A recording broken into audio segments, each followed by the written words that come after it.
আসসালামু আলাইকুম। আজকে কথা বলবো যে বিমান কোন কোন দেশ বানায় এবং বিমানের জেট ইঞ্জিন কীভাবে বানায়। তো বিমান কোন কোন দেশ বানায় সেটা নেক্সট আলোচনা করব। আজকে কথা বলবো যে বিমানের জেট ইঞ্জিন কীভাবে তৈরি করে। তো বিমানের জেট ইঞ্জিনে কী কী থাকে? টার্বোফ্যান থাকে, টার্বোজেট থাকে, র্যামজেট থাকে, টার্বোরোপ থাকে, এয়ারবিটি থাকে। টার্বোজেট নিয়ে কথা বলবো। টার্বোজেটের ভিতরে কয়েকটা অংশ থাকে, যেমন এয়ার ইনটেকের মানে এয়ার ইনটেক কোনটা? এই যে বিমান যেটা দেখতেছেন এটার সামনে যে পাখাটা ঘুরতেছে এটাকে বলে এয়ার ইনটেক। এয়ার ইনটেকের ভিতরে বাতাসটা যখন যায় তখন সাবসনিক হয়ে যায়, ভিতরে বাতাসটা যখন হয়ে যায় সুপারসনিক হয়। সুপারসনিক মানে বাতাসের পাওয়ার অনেক বেড়ে যাওয়া। আচ্ছা, এখন এয়ার ইনটেক কত প্রকার? বিমানে এই যে পাখাটা দেখতেছেন এটা এয়ার ইনটেক র্যাম সিস্টেম হয়, এয়ার ইনটেক কুন সিস্টেম হয়, এয়ার ইনটেক হাফ কুন হয়, এয়ার ইনটেক ডিএসআই হয়। এক একটা বিমানের এয়ার ইনটেক এক এক রকম হয়। ফাইটার, যুদ্ধ বিমান, এয়ারবাস বিভিন্ন ধরনের এয়ার ইনটেক বিভিন্ন রকম হয়। এখন কথা বলবো এয়ার ইনটেকের কম্প্রেশন সম্পর্কে। কম্প্রেশনের দুটো অংশ, static parts blade, রোটিং parts blade. Static parts blade এটা স্থির থাকে, রোটিং পার্টস ব্লেড এটা ঘূর্ণায়মান থাকে। বাতাসটা যখন এই যে পাখার ভিতরে ঢোকে তখন এটা অনেক গুণ বেড়ে যায়। এটা এই রোটিং পার্টস ব্লেডটা এটা বাতাস গুণ বৃদ্ধি করার জন্য চেষ্টা করে। তো বাতাসের সাধারণত প্রেশার চাপ আমরা জানি 14.7 PSI থাকে, কিন্তু এটার ভিতরে যে আগের বিমানগুলো 16.1 গুণ এটা বাড়ায় এই বিমানটা উঠতে সাহায্য করতো। কিন্তু বর্তমানে মডার্ন বিমানগুলো 60.1 গুণ বাড়ায়, কোনো বিমান 52.1 গুণ বাড়ায়।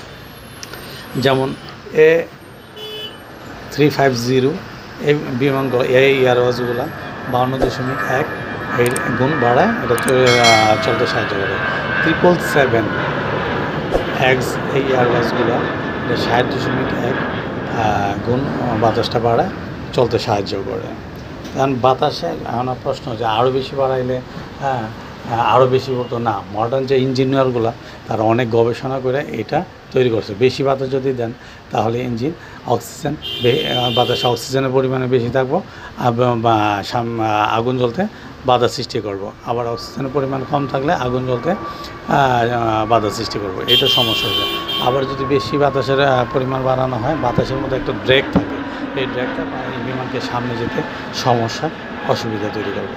এখন কথা বলবো কম্বাসন এটা কি? কম্বাসন হইলো ওই যে আমি বললাম যে এয়ারবাসের এয়ার ইনটেকের মধ্যে যে বাতাসগুলা অনেক গুণ বাড়ায়, এটা কি করে? বার্ন তৈরি করতে সাহায্য করে। বার্ন মানে আগুন যেমন গ্যাসের চুলার মধ্যে যে কিছু হোল থাকে, ছেদ্রগুলাতে আগুন আসে, তো এই কম্প্রেশনের মধ্যে কিছু হোল থাকে।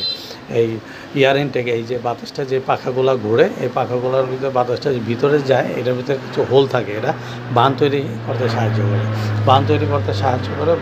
আগুন তৈরি করতে সাহায্য করে। আগুনটা যে তৈরি হয় এটার ভিতরে তাপমাত্রা কত হয়?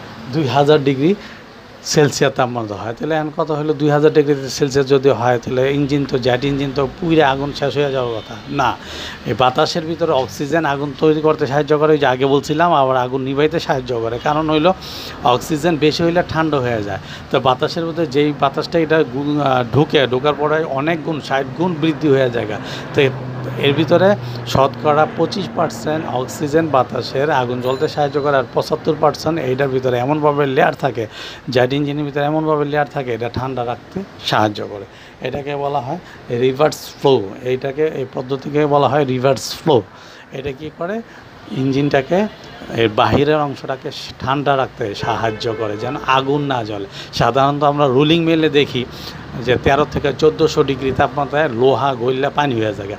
তো এটার মধ্যে 2000 ডিগ্রি তাপমাত্রা, এটা গইলে পানি হয় না কেন? কারণ এটার ভিতরে ইঞ্জিনিয়াররা এমনভাবে তৈরি করে যে 75% বাতাস অক্সিজেন এটা চতুর্দিক দিয়ে ঘুরে, এটাকে ঠান্ডা রাখার জন্য 25% এটাকে কি করে?